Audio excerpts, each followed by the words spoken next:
ഉത്തമഗീതം പുസ്തകത്തിൽ നിന്നുള്ള വായന. അധ്യായം 3. എൻ്റെ പ്രാണപ്രിയനെ രാത്രിയിൽ ഞാൻ കിടക്കയിൽ അന്വേഷിച്ചു. ഞാൻ അവനെ അന്വേഷിച്ചു, കണ്ടില്ല.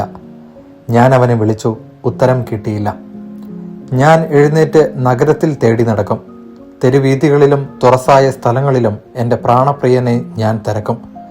ഞാൻ അവനെ അന്വേഷിച്ചു, കണ്ടില്ല. നഗരത്തിൽ ചുറ്റി നടക്കുന്ന കാവൽക്കാർ എന്നെ കണ്ടുമുട്ടി. എൻ്റെ പ്രാണപ്രിയനെ നിങ്ങൾ കണ്ടുപോ, ഞാൻ തിരക്കി. ഞാൻ അവരെ കടന്നുപോയതേയുള്ളൂ. അതാ എൻ്റെ പ്രാണപ്രിയൻ.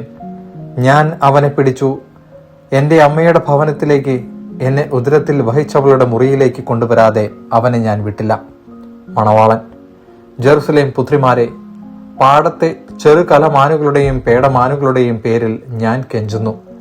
സമയമാകുന്നതിന് മുമ്പേ നിങ്ങൾ പ്രേമത്തെ തട്ടിയുണർത്തുകയോ ഇളക്കി വിടുകയോ ചെയ്യരുതേ. ഗാനം 3. മണവാട്ടി. മീറയും കുന്തിരിക്കവും കൊണ്ട്, വ്യാപാരിയുടെ സകല സുഗന്ധ ചൂർണങ്ങളും കൊണ്ട്, പരിമളം പരത്തുന്ന ധൂപസ്തംഭം പോലെ മരുഭൂമിയിൽ നിന്ന് വരുന്നതെന്താണ്? സോളമന്റെ പല്ലക്ക് തന്നെ. ഇസ്രായേലിന്റെ ശക്തന്മാരിൽ ശക്തന്മാരായ 60 പേർ അതിന് അകമ്പടി സേവിക്കുന്നു. എല്ലാവരും ഖഡ്ഗധാരികൾ, എല്ലാവരും യുദ്ധ നിപുണന്മാർ.